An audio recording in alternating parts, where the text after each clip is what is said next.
Visit to Israel, Lammy calls for immediate ceasefire. First visit to Israel and the Palestinian territories as Foreign Secretary, David Lammy advocated for an urgent ceasefire in Gaza. "I'm here to push for a ceasefire," he added. "The last few months' deaths are horrific. It must end." Mr. Lammy also called for the release of all Gaza hostages and increased aid.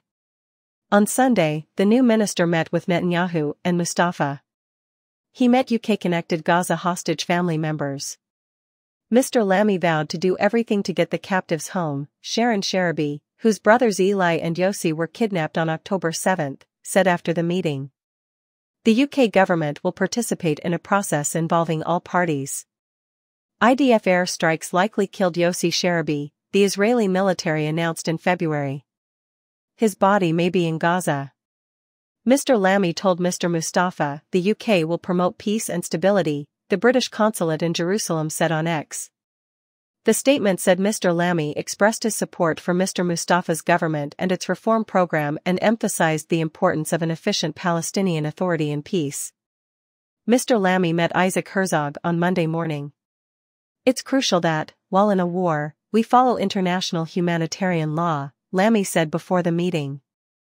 "I will urge Israeli authorities on that in the coming days." The Foreign Secretary also lamented the paucity of British aid vehicles entering Gaza after months and months of asking, repeating charity agencies' long-standing complaints about Israeli military inspections delaying deliveries. He called Gaza's humanitarian situation appalling and said the UK will give UKMed £5.5 million to continue its work there. After the meeting, Mr. Herzog claimed they discussed the supreme mission of sending the hostages home to their families. The Foreign Secretary stated that his country will continue to work and demand the release of all captives, he said. Mr. Herzog said he met Mr. Lammy to the family of Tamir Adar, who was slain on October 7 and whose body was carried into Gaza, and whose grandmother Yafa was taken prisoner and freed as part of the prior negotiations. He said, "The British and Israeli people's relationships are as strong and robust as they are historic and impactful, especially today, in addressing the challenges ahead of us."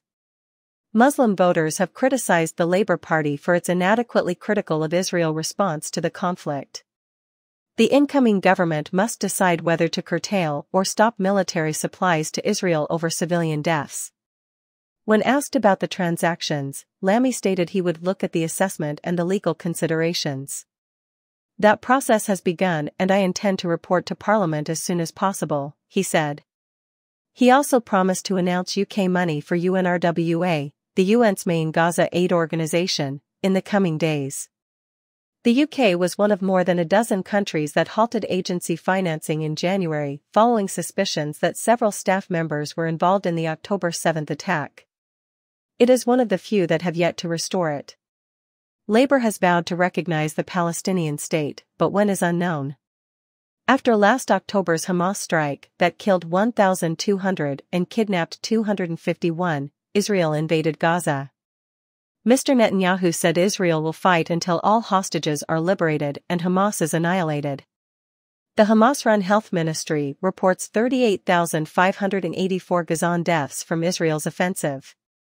Last month, a UN-backed report indicated a high risk of famine in the territory, with almost 500,000 people experiencing catastrophic levels of hunger.